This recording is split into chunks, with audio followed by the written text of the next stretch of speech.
Good morning class. आज हम लोग प्रोबेबिलिटी के क्वेश्चन सारे खत्म कर देंगे, फिर एक क्लास कल देंगे। जो आज तक हम लोगों ने 9 क्लास में पढ़ी होगी उसको बिल्कुल कॉन्साइज कॉम्पैक्ट करके एक ऐसा क्लास बना देंगे कि जो खाली वो क्लास भी देखेगा उसकी चीज़ें बहुत क्लियर हो जाएगी। आज थोड़ी आवाज़ अमूमन जैसे निकलती है वैसे नहीं निकलेगी, क्योंकि थोड़ा वायरल का असर है। अब 20 साल पहले वायरल की जो मीनिंग होती थी वो तो समझ जाएंगे। अब आज का वायरल तो वीडियो वायरल की लोग बात समझते हैं, थोड़ा वायरल का असर है, वायरल फीवर की, तो आवाज़ वैसे नहीं निकलेगी। और हम लोग आज क्या करेंगे, क्वेश्चंस करेंगे केवल। और आज मैं सारे क्वेश्चंस को डिटेल में समझाऊंगा नहीं, जिसकी ज़रूरत होगी वो तो मैं समझाऊंगा। ये समझो आपका एक एक्सरसाइज भी रहेगा, केवल मैं उसको प्रोसेस कर दूंगा, बता दूंगा। अच्छा, कैलकुलेशन भी पूरी नहीं करूंगा क्योंकि सब हम लोग कर चुके हैं। बस केवल आपकी प्रैक्टिस हो जाए और ये आपका एक एक्सरसाइज भी रहेगा कि आखिर कैसे हुआ, तो आप सोचोगे थोड़ा, और सोचना भी नहीं पड़ेगा। आज तक तो आप लोग समझ ही चुके हो इतने क्लास में, लेकिन फिर भी जहां नहीं समझ में आएगी, सोचोगे, खुद सॉल्व करोगे, तो आपकी खुद की प्रैक्टिस भी हो जाएगी। तो इसलिए बहुत डिटेलिंग हम लोग आज नहीं करेंगे। हाँ, इसके पहले एक ना स्टूडेंट ने प्रश्न किया था लास्ट क्वेश्चन में, एक हम लोगों ने ऐसे मल्टीप्लाई किया था,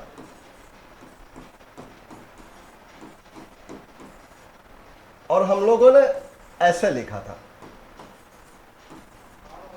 अब उस स्टूडेंट ने कहा कि सर जब 4 बार डेसिमल है तो 4 अंक के पहले डेसिमल होना चाहिए, आपने 3 के पहले ही क्यों लिया?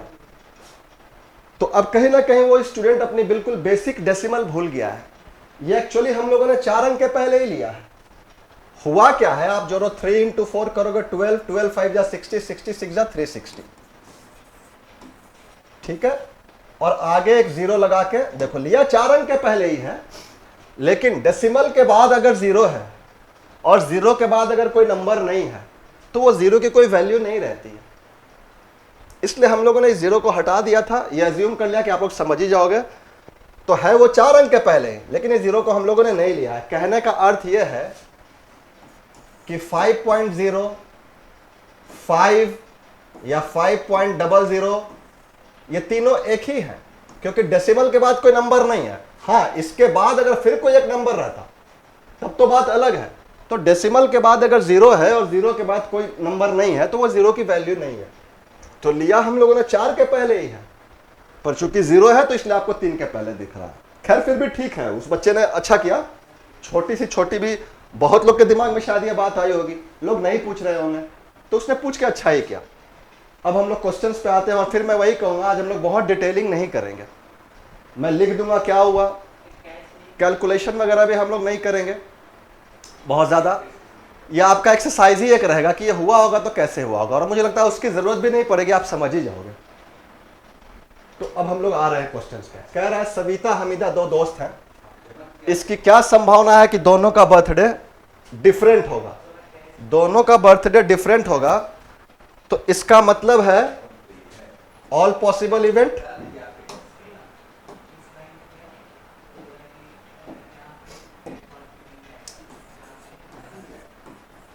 और डिफरेंट होने के लिए किसी एक का अगर एक दिन हो गया है तो दूसरे के लिए 364 में से कोई भी दिन,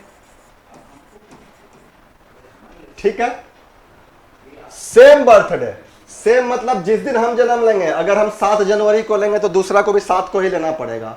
अगर हम 13 मार्च को ले रहे हैं तो दूसरे को भी 13 मार्च को लेना पड़ेगा। तो मतलब जिस दिन हम उसी दिन वो भी, तो मतलब 1/365, 365 दिन में से कोई एक दिन, वही दिन दोनों हम लोग जन्म लिए, ठीक है।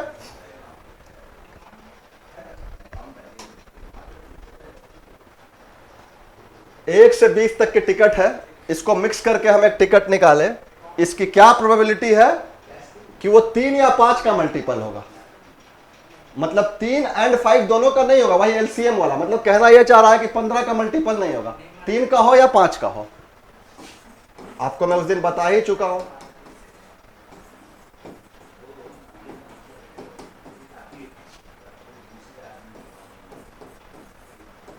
ये 15 हट जाएगा तो मतलब 6 + 4 - 1, 9/20।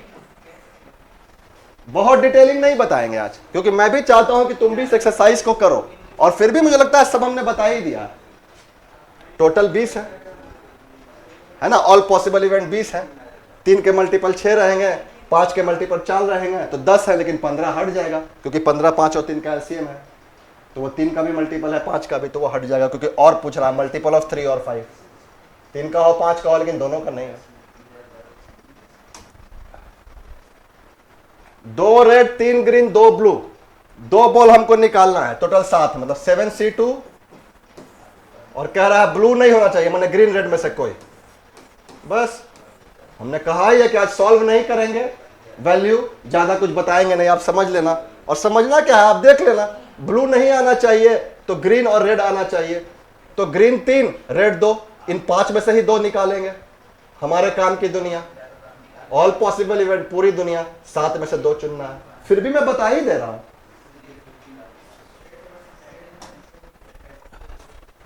8 रेड 7 ब्लू 6 ग्रीन, एक बॉल को हम निकालते हैं तो ना तो रेड हो ना ग्रीन हो, 7/21। आराम से वीडियो को पॉज करके देखना, चीजें समझ में आएगी, एक्सरसाइज भी तुम्हारा हो जाएगा कि हाँ ये कैसे हुआ होगा। 8 क्लास तो हम लोगों ने बहुत कुछ समझा ना, डिटेल में समझा, अब 9वां क्लास में खाली सॉल्व करा रहे हैं, डिटेल तुम समझ चुके हो, खुद प्रैक्टिस कर लेना। ये मैं जानबूझ के करता हूं इस तरह से, ये एक तरह का तरीका है तुमको हर तरह से बेस कवर कर देने का, और फिर कल जो क्लास होगी पूरी कॉम्पैक्ट क्लास होगी जो हम लोगों ने आज तक पढ़ा है। Sum of 9 from 2 throw of dice, 2 dice तो माने 36, उसमें हमको 9 कितने तरीके से आ सकते हैं, 3 6 4 5 6 3 5 4, 4/36, 1/9, ठीक है। कह रहा है 3 अनबायस्ड कॉइन को हम टॉस किए, तो मतलब नीचे में 8 बता ही चुके हैं, 2^3, ऑल पॉसिबल 2 होता है कॉइन के केस में, हेड और टेल, तो इसकी क्या प्रोबेबिलिटी है कि ज्यादा से ज्यादा 2 हेड आएगा, तो मैंने ज्यादा से ज्यादा 2 हेड का मतलब है कि 1 हेड चल सकता है, 0 हेड भी चल सकता है, 2 हेड भी चल सकता है, पर तीनों हेड नहीं होना चाहिए, तो मतलब ये खाली हट जाएगा, तीनों में ये वाला चीज हट जाएगा, इसमें भी हेड, इसमें भी हेड, इसमें भी हेड, तो 8 में से एक चीज हट जाएगा, 7/8, इसकी 7/8 प्रोबेबिलिटी है कि ज्यादा से ज्यादा 2 हेड आएगा।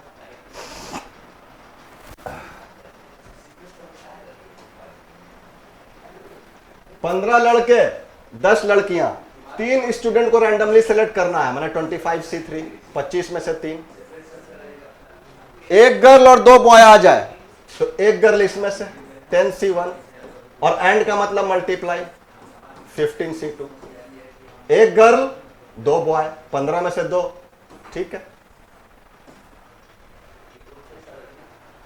और ये एक एक्सरसाइज रखना, इस सबको सॉल्व करना, सॉल्व करोगे तो कैलकुलेशन भी फास्ट होगा, और फैक्टोरियल के वैल्यू याद रखना है 1 से 10 तक के, और सॉल्व करोगे तो प्रैक्टिस भी होगी, तो प्रैक्टिस होने से कैलकुलेशन तो फास्ट होगा ही, कुछ वैल्यूज तुमको ऐसे भी याद रह जाते हैं। तुम 15C2 जैसे ही करोगे तुम देखोगे कि अरे ये तो 15 × 14/2 आता है, तो तुम देखोगे अच्छा 15C2 तो 105 ही आता है, अब तुम कहीं 15C2 भेटाएगा तो तुम 105 कर दोगे, ठीक है। 10 ठो प्राइज है लॉटरी में और 25 ब्लैंक है, मतलब लॉटरी का टिकट है, 25 में कोई प्राइज नहीं है लेकिन 10 ठो में प्राइज है, तो टोटल 35। आप कह रहा है कि इसकी क्या संभावना है कि प्राइज मिल ही जाएगा, 10।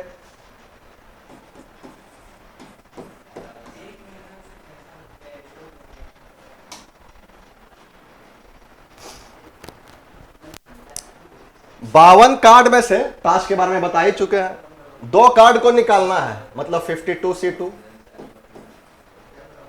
इसकी क्या संभावना है कि दोनों किंग आएगा, तो किंग कितने होते हैं, 4 होते हैं, एक लाल पान का, एक चिड़िया का, एक ईट का, एक काला पान का, एक स्पेड का, एक क्लब का, एक हार्ट का, और एक डायमंड का, तो टोटल 4 किंग में से 2 चुनना है ना। परेशान होना नहीं है, 4C2 का मतलब क्या है, 4 × 3 डिवाइड बाई 2 इंटू 1 तो हम हटा रहे हैं क्योंकि यहां भी C2 है, यहां भी C2 है। यहां पे 52 इंटू 51। देखो मैंने कहा था कि मैं बताऊंगा नहीं, फिर भी मैं बता दे रहा हूं। ये 13 बार कटेगा, ये 17 बार कटेगा, तो मैंने 1/221।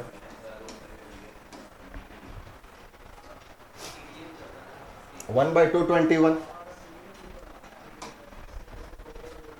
दो पासा फेंक रहे हैं तो इसकी क्या प्रोबेबिलिटी है कि प्राइम नंबर आएगा?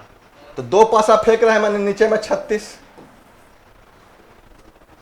अब दो पासा का टोटल मैक्सिमम 12 ही हो सकता है ना, दोनों में 6 आएगा तो मैक्सिमम 12 ही हो सकता है। तो 12 तो प्राइम है नहीं, तो हमको बेसिकली 12 के नीचे जितने भी प्राइम है वो देखना है। तो 12 के नीचे कितने प्राइम है? 2 है, 3 है, 5 है, 7 है और 11 है। टोटल 5 प्राइम नंबर है। ठीक है, अब यहां पे हम लोग आ ही रहे हैं तो प्राइम नंबर की भी मैं कॉन्सेप्ट क्लियर कर दूं। क्या है ना, प्राइम नंबर की डेफिनेशन सबने यही सुन ली है कि प्राइम नंबर उसे कहते हैं which is divided by one and itself. Hindi में अभाज्य संख्या बोलते हैं इसको, जो जिसमें एक से भाग लग जाए और खुद से भी लग जाए। पर मुझे लगता है कहीं ना कहीं ये डेफिनेशन गलत है, क्योंकि अगर इस डेफिनेशन को हम लोग जानेंगे तो फिर 1 भी प्राइम नंबर हो जाएगा, क्योंकि 1 को भी खुद से भी भाग लगता है और 1 से भी भाग लगता है। लेकिन जो सबसे स्मॉलेस्ट प्राइम नंबर है वो 2 है, और एकमात्र इवन नंबर जो प्राइम है वो 2 ही है, क्योंकि उसके बाद तो कोई इवन नंबर प्राइम होगा नहीं, क्योंकि सब में 2 से भाग तो लगनी ही है। तो कहीं ना कहीं ये डेफिनेशन गलत है। प्राइम नंबर की जो प्रॉपर डेफिनेशन होनी चाहिए, प्राइम नंबर का जो प्रॉपर डेफिनेशन होनी चाहिए वो ये होनी चाहिए कि prime number is that number which has 2 factor, which has only 2 factor. वैसे संख्या को अभाज्य संख्या कहेंगे जिसके केवल 2 घटक होंगे। 2 से ज्यादा नंबर से डिवीजन लगेगा उसमें तो प्राइम नंबर नहीं होगा, 2 से कम में भी लगेगा तो प्राइम नंबर नहीं होगा। और हमेशा याद रखना कि स्मॉलेस्ट प्राइम नंबर 1 नहीं होता है, स्मॉलेस्ट प्राइम नंबर 2 होता है, और एकमात्र इवन नंबर जो प्राइम है वो 2 होता है। तो कहीं ना कहीं मुझे लगता है जो पढ़ाया जाता है ना कि वो prime number divisible by one and itself, अभाज्य संख्या वो है जिसमें एक से भाग लग जाए और खुद से लग जाए, वो कहीं ना कहीं सही नहीं है।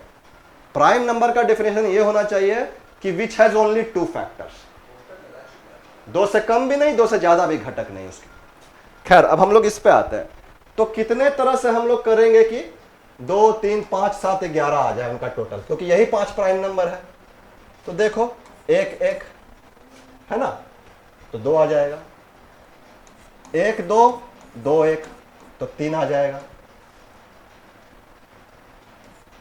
1, 4, 4, 1 तो 5 आ जाएगा, 2, 3, 3, 2 तो 5 आ जाएगा।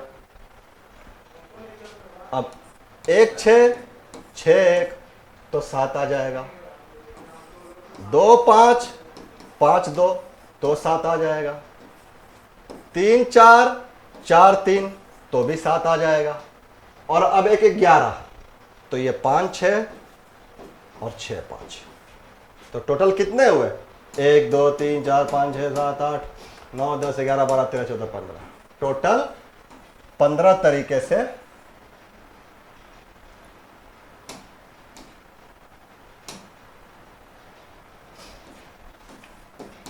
मैंने 5/12 इसकी प्रोबेबिलिटी है कि 2 पासा फेंकेंगे तो दोनों का जोड़ जो है वो प्राइम नंबर आएगा। एक पे अगर 1 आएगा दूसरे पे 4 आएगा तो वो भी प्राइम नंबर है, एक पे 4 आएगा दूसरे पे 1 आएगा तो वो भी प्राइम नंबर है। देखो सबका 2-2 कॉम्बिनेशन है, 1, 4, 4, 1, 2, 3, 3, 2, 1, 2, 2, 1, 1, 6, 6, 1, लेकिन 1, 1 का एक ही कॉम्बिनेशन है। क्या बताएं, डुप्लीकेशन प्रोबेबिलिटी में नहीं चलता है। क्या फर्क पड़ता है, इस पासा पे 1 आया उस पासा पे 1 आया, दोनों है ही 1, इसलिए इसका केवल सिंगल कॉम्बिनेशन है, बाकी सबका देखो 2-2।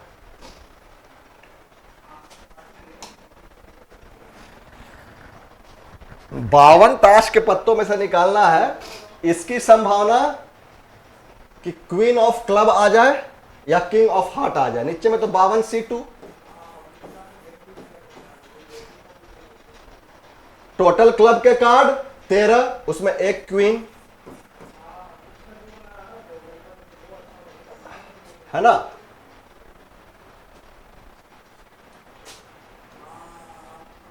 ये एंड होना चाहिए। क्या फर्क पड़ जाएगा? ये और एंड में क्या फर्क पड़ जाएगा? फर्क यह पड़ जाएगा कि अगर ये और रहेगा तो प्लस होगा और एंड रहेगा तो मल्टीप्लाई होगा। हार्ट का भी किंग एक ही होता है 13 में से, क्लब का क्वीन भी एक ही होता है 13 में से, ये 52C2। ठीक है, इसको सॉल्व करना, वही आंसर आएगा जो 1/221 अभी हम लोगों ने सॉल्व किया है पहले क्वेश्चन में। देखना वही आएगा बिल्कुल।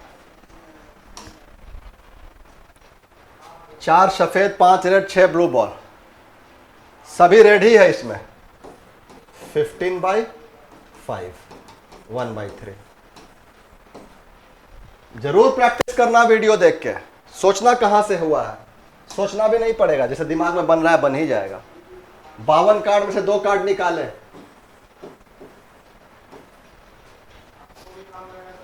एक स्पेड है और एक हार्ट है। टोटल स्पेड के कार्ड, हार्ट के, ठीक है। जो आंसर यहां इसका 1/221 है, मतलब जो पिछली बताए थे वो नहीं, वो गलत बोल दिए थे, वो तो हम लोगों ने 1/221 सॉल्व कर लिया। अब जो आंसर यहां आएगा ना इसका, वही सेम आंसर यहां आएगा इसका, सेम एकदम। सॉल्व करना जरूर, कैलकुलेशन भी फास्ट होगा।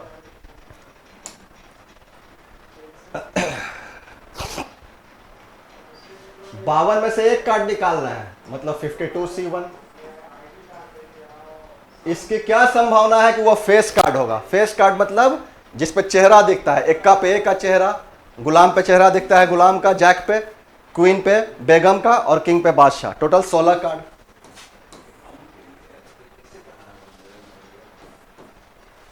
सॉल्व करना है इसको। अच्छा, एक चीज और क्लियर कर दें, कई बार ना ये थोड़ा टेक्निकल है, ये ग्लिच है, ये कभी बिल्कुल वही मुर्गी और अंडा वाली बात है कि पहले कौन आया, ये कभी सॉल्व नहीं हो पाएगा। मतलब कि ये एक्चुअली है क्या, क्वेश्चंस क्या, ऑप्शंस के हिसाब से आपको देखने पड़ेंगे कि क्वेश्चन सेट करने वाले ने क्या माना है। कहने का अर्थ है कि कई लोग ना एक्का को, एस को फेस नहीं मानते हैं, तो वहां पे वो, लेकिन हम तो, और कई लोग मानते हैं क्योंकि कहते हैं कि या तो नंबर्ड कार्ड है या फेस कार्ड है, तो इक्का में तो इक्का का फेस दिख रहा है, तो कई लोग इसको फेस नहीं मानते हैं और कई लोग मानते हैं। तो अगर इसको फेस मान रहे हैं तो फेस कार्ड 16 है, इसको नहीं मान रहे हैं तो फेस कार्ड 12 है। तो ये थोड़ा टेक्निकल है, ये क्वेश्चन के ऑप्शन से आपको देखना पड़ेगा। एक बार 16 पे सॉल्व कर लेना, जब एग्जाम में क्वेश्चन आएगा तो एक बार 12 पे, और जो ऑप्शन चॉइस से मैच कर जाएगा आप समझना कि वही मान के चला है सेट करने वाले ने।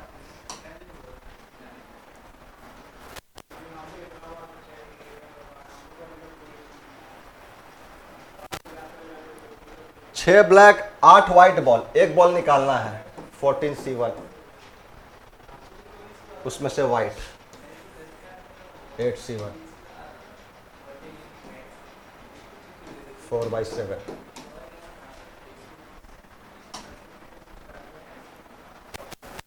एक कैंडिडेट का इंटरव्यू लिया गया, 3 पोस्ट के लिए लिया गया कैंडिडेट का इंटरव्यू। पहले में 3 पद निकले हैं, क्लर्क की निकली होगी, ऑफिसर की निकली होगी, टाइपिस्ट की, कोई भी 3 पद निकले हैं, 3 पोस्ट। उसमें पहले वाले के लिए 3 कैंडिडेट है, दूसरे वाले के लिए 4 कैंडिडेट है और तीसरे वाले के लिए 2 कैंडिडेट है। तो इसकी क्या संभावना है कि कम से कम एक पद तो उसको मिल ही जाएगा।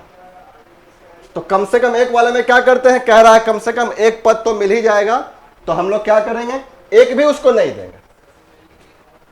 तो पहले वाले के लिए 3 कैंडिडेट है, तो उसका होने का चांस 1/3 है, नॉट प्रोबेबिलिटी, मतलब नहीं होने का चांस हम लोग देख लेते हैं, एक भी नौकरी उसको नहीं मिलेगी।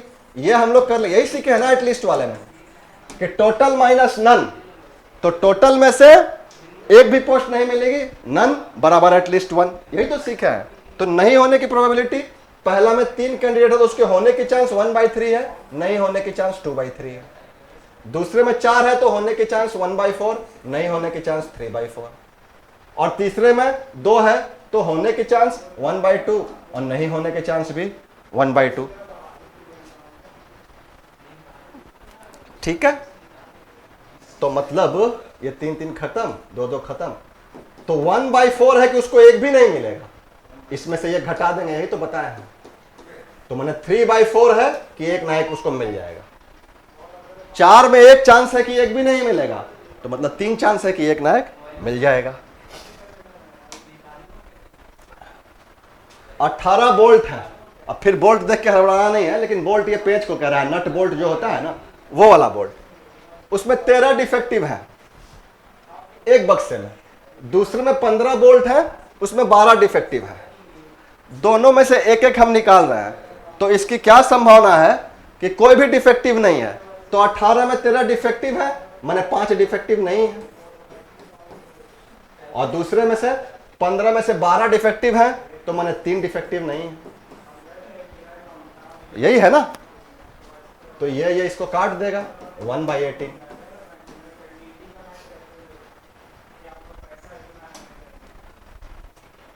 चार रेड 6 व्हाइट। कह रहा है एक बॉल हम खींच लिए, क्वेश्चन को समझो, लैंग्वेज को ध्यान से। एक बॉल हम ले लिए, फिर उसको वापस नहीं रखे। 10 बॉल है ना टोटल, 4 रेड 6 व्हाइट। एक बॉल को हम खींचे, एक गेंद को, फिर वापस नहीं रखे। तो अब इसकी क्या संभावना है कि दूसरी बार जब हम बॉल खींचेंगे तो वो व्हाइट आएगा। पहली बार में रेड आया था, तो पहली बार में रेड अगर आया था तो एक बार तो खींच लिए, तो पहली बार में रेड आया था, तो मतलब रेड में से एक घटा है।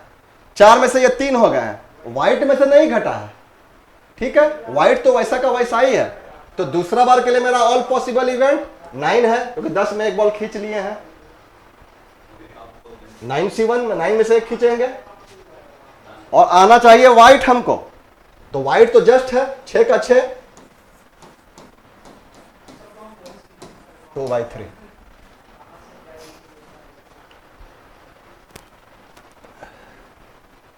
है ना, एक बॉल खींच ली तो दोबारा के लिए 10 में से 9 ही बॉल बचा ना। लेकिन खिंचाया रेड है, तो व्हाइट अभी भी 6 है, तो 6 में से चुनाएगा एक, और 9 में से एक। एक बच्चे का इसकी संभावना बताइए कि बच्चे का जन्मदिन सैटरडे या संडे को पड़ेगा। टोटल दिन 7, ऑल पॉसिबल इवेंट। सैटरडे या संडे, एक सैटरडे और एक संडे, तो 2/7।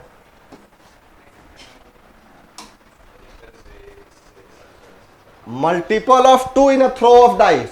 एक पासा फेंके, 2 के गुणनफल आने की संभावना। टोटल पॉसिबल 6, उसमें 2 का आने का संभावना 2, 4, 6। 2 का मल्टीपल तो 2, 4, 6 में से ही है ना, तो 3/6, 1/2।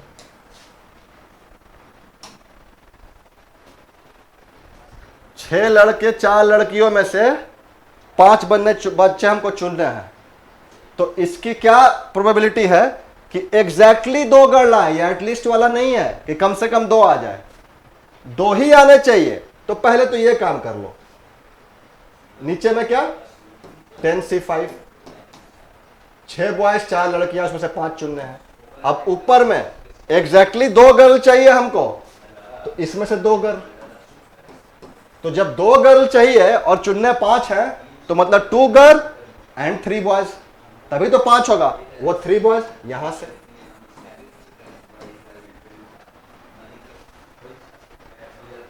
ठीक है, सॉल्व करोगे इसको। ठीक, 7 रेड 5 ब्लू 4 व्हाइट 4, 7 5 12 4 16 4 20। 20C1 कह रहा है या तो रेड आ जाए या व्हाइट आ जाए। तो रेड 7 है, व्हाइट 4 है, 12C1। 11 है, रेड 7 व्हाइट 4, 11।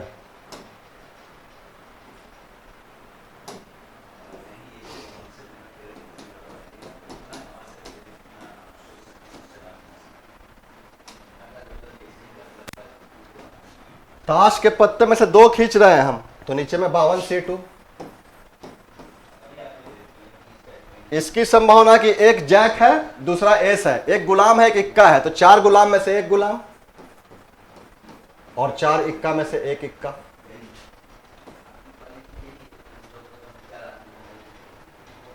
पहले ही मैंने बोला है कि बहुत डिटेलिंग नहीं होगी, बहुत कैलकुलेशन नहीं होगी, क्योंकि आप आज करो खुद से, ये एक एक्सरसाइज टाइप का समझो। कैलकुलेट आप खुद करोगे और दिमाग में सोचोगे भी कि कैसे हुआ, तो आपको पता चलेगा। ये हाँ, इसको डिटेल में समझाना पड़ेगा, ये मैं समझाऊंगा। एक शूटिंग कंपटीशन में एक शूटिंग कंपटीशन में 3 शूटर हैं, ए, बी और सी। तो कह रहा है कि ए का टारगेट हिट करने का संभावना 2/5 है, बी का टारगेट हिट करने का संभावना 2/3 है,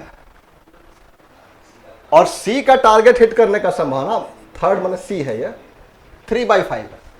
कह रहा है कि तीनों एक एक शॉट मारते हैं एक सेम टारगेट पे, तो इसकी क्या प्रोबेबिलिटी है कि केवल एक ही टारगेट मार पाएगा। ध्यान रखो, केवल एक ही मार पाएगा, इसका मतलब है कि जब ए हिट करेगा, ए हिटिंग, तो उस केस में बी नॉट हिटिंग और सी भी नॉट हिटिंग। ठीक है, A hitting and B not hitting, and माने multiply, and C not hitting, and माने मल्टीप्लाई। जब बी हिट करेगा तो A not hitting and C not hitting, और जब सी हिट करेगा तो A not hitting and B not hitting. तो क्या हो जाएगा हमारे लिए, A hitting and B not hitting, तो multiply and C not hitting, और अब जहां और होगा तो प्लस हो जाएगा, बी हिटिंग एंड, अब इसको जब हम इक्वेशन के फॉर्म में बैठाएंगे, ए के मारने की संभावना क्या है 2/5, तो जब ए मारा, A hitting and B not hitting, तो बी के मारने की संभावना 2/3 है, तो नहीं मारने की संभावना 1/3 है। 3 में 2 चांस है कि कर देगा, तो 1 चांस है कि नहीं करेगा, शॉर्टकट बता ही है, इसमें से ये घट जाता है। एंड सी नॉट हिटिंग, तो सी का हिट का चांस 3/5 है, तो नहीं मारने का 2/5 है। और अब बी मारेगा 2/3 इंटू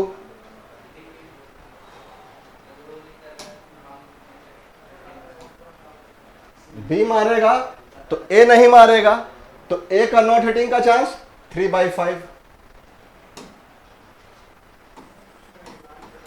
यहां पे बी मारेगा तो बी के हिटिंग का चांस 2/3, और सी भी नहीं मारेगा। और अब तीसरा केस, सी मारेगा, ए नहीं मारेगा, तो 3/5, बी भी नहीं मारेगा, 1/3, और सी मार देगा तो 2/5।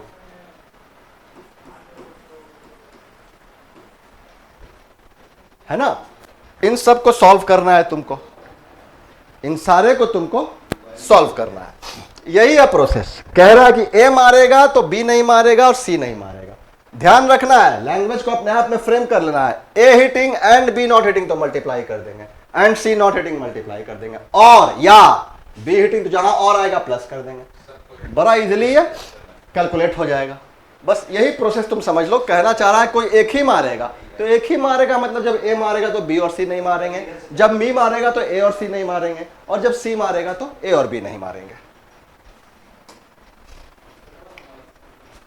2 बहनें हैं, एक ऑडिशन के लिए गई। पहले का सिलेक्शन होने का चांस 1/5, दूसरे का 2/7।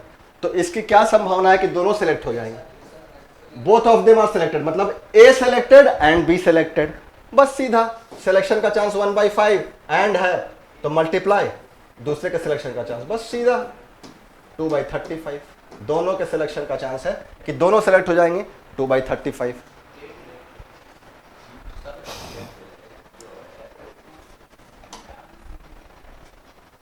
बारह ऑरेंज रखे हुए हैं, 12 संतरा, जिसमें 5 सड़े हुए हैं। 4 ऑरेंज को हम रैंडमली खींच रहे हैं, तो नीचे में तो 12C4। तो इसकी क्या संभावना है कि कम से कम एक सड़ा हुआ आएगा। तो एक सड़ा हुआ आएगा मतलब हमको क्या करना है, एक भी सड़ा हुआ नहीं लेना है। टोटल माइनस नन बराबर एटलीस्ट 1। तो 5 सड़े हुए हैं तो 7 नहीं सड़े हुए हैं, तो 7 में से चुन लो, एक भी सड़ा हुआ नहीं है ना, एक भी सड़ा हुआ नहीं, वो 5 में से चुन लो। अब इसको सॉल्व करोगे, C4 तो खत्म हो जाएगा। 7 into 6 into 5 into 4, 12 into 11 into 10 into 9, ठीक है। 6 इसको 2 बार काटेगा, 5 इसको 2 बार काटेगा, ठीक है। 2 2 4 36, ये मिलकर इसको काट देगा। 7/99, ये क्या निकला, एक भी सड़ा हुआ नहीं। तो हमको क्या चाहिए, एटलीस्ट एक सड़ा हुआ, इसमें से ये घट जाएगा। इतनी बार यही तो क्वेश्चन किए हैं हम लोग, एटलीस्ट वाला, ठीक है। ध्यान से वीडियो देखना है, एकदम पॉज करके, और पूरा वीडियो देखना है। और एक चैप्टर अगर पढ़ रहे हैं तो उसकी पूरी क्लास देखनी है, तभी क्वेश्चन नहीं छूटेंगे। कुछ हमने देखा कुछ नहीं देखा तो कहा कि सर ने यह बताया ही नहीं। सर ने बताया था, इसको पार्ट 3 में बताया था, आपका पार्ट 3 मिस हो गया होगा तो सर ने बताया नहीं, ऐसी बात तो है नहीं। सर ने हर चैप्टर में इतना बता दिया है कि कहीं से कुछ छूटेगा नहीं। क्लासरूम में भी सारे चैप्टर में, और हम लोग लाइव तो अभी हम लोग सिलोजिज्म के साथ जुड़े थे, और एक बार इंट्रोडक्टरी क्लास में जुड़े थे, चेन रूल पे जुड़े थे, फिर इसमें जुड़े हैं, फिर डीआई में जुड़ेंगे। बाकी की वीडियो उनको मिलेगी, पर क्लास के साथ साथ लाइव हम लोग इतने में ही जुड़ पाएंगे, क्योंकि हमने बताया था कुछ लॉजिस्टिकल प्रॉब्लम है। 2 बॉल हम निकाल रहे हैं, 3 व्हाइट और 5 ब्लैक में से। तो इसकी क्या संभावना है कि पहला व्हाइट और सेकंड ब्लैक, ठीक है। फंडामेंटल प्रिंसिपल ऑफ काउंटिंग आ जाओ। पहला खिंचाने का चांस 8 में से, ठीक है, कोई एक खिंचा जाएगा। अब एक खिंचा गया, क्या कह रहा है, 1 आफ्टर दी अदर, एक खींचे फिर दूसरा खींचना है, ठीक है। एक खिंचा गया तो अब दूसरे के लिए 7 ही बचे, तो ऑल पॉसिबल इवेंट तो 56 है। अब कह रहा है इसकी प्रोबेबिलिटी कि पहला व्हाइट है दूसरा ब्लैक है, इसकी प्रोबेबिलिटी। अब तुम समझो,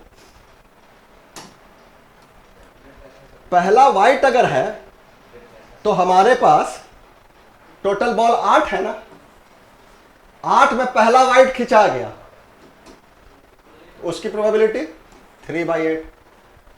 अब व्हाइट खिंचा गया, सेकंड ब्लैक खिंचाने की जब बारी आई तो 7 ही बॉल हैं, 1 आफ्टर दी अदर, एक तो खिंचा गया, वही जो भी हम बताए थे 8 इंटू 7। और पहले क्लास में चले जाओ, fundamental principle of counting. A has 8 option to choose from, B has 7 option to choose from, है ना। तो मतलब ये 15/56, ये पहला क्वेश्चन का तुम्हारा आंसर हुआ, पहला पार्ट का 15/56 फर्स्ट पार्ट, इसका आंसर हुआ है 15 अब इसका जो सेकंड पार्ट है वो कह रहा है, ये इसमें तो मैं साफ साफ लिखा था कि पहला व्हाइट दूसरा ब्लैक। अब इसमें साफ साफ लिखा हुआ है कि पहला ही एक बॉल हमको व्हाइट आना चाहिए, एक ब्लैक, कोई ऑर्डर नहीं होना चाहिए। ये ब्लैक में एल छूट गया है, कोई ऑर्डर नहीं स्पेसिफाई नहीं किया, इसमें ऑर्डर स्पेसिफाई किया है कि पहला व्हाइट दूसरा ब्लैक। इसमें कह रहा है एक व्हाइट आना चाहिए दूसरा ब्लैक, माने पहली बार अगर व्हाइट आ गया तो दूसरा बार ब्लैक आएगा, दूसरी बार अगर पहली बार ब्लैक आ गया तो दूसरी बार व्हाइट आएगा। तो हम लोग देख ही चुके हैं कि पहले बार अगर व्हाइट निकलता है तो दोबारा ब्लैक कैसे निकलेगा, और सेम वही प्रोसेस, पहली बार अगर ब्लैक निकलता है तो दूसरी बार व्हाइट, दोनों बार यही होगा। तो 15/56 प्लस 15/56, तो ये हो जाएगा 30/56 15/28, है ना। जो काम हम लोग ऊपर किए हैं वही काम यहां 2 बार होगा, क्योंकि वहां पे ऑर्डर स्पेसिफाई था, यहां नहीं है। तो इसके लिए भी वही संभावना है और इसके लिए भी वही संभावना है, बस वही काम यहां 2 बार होगा। 2 कार्ड खींच रहे हैं 52 में से, दोनों रेड आने का चांस, डायमंड भी रेड होता है और हार्ट भी रेड होता है, तो टोटल 26 है, तो 26 C2 और नीचे में 52 C2। ये आपका फर्स्ट वाले का आंसर ए का। बी क्या कर रहा है, एक हार्ट है दूसरा डायमंड है, एक हार्ट है दूसरा डायमंड है, ठीक है। नीचे में तो 52C2,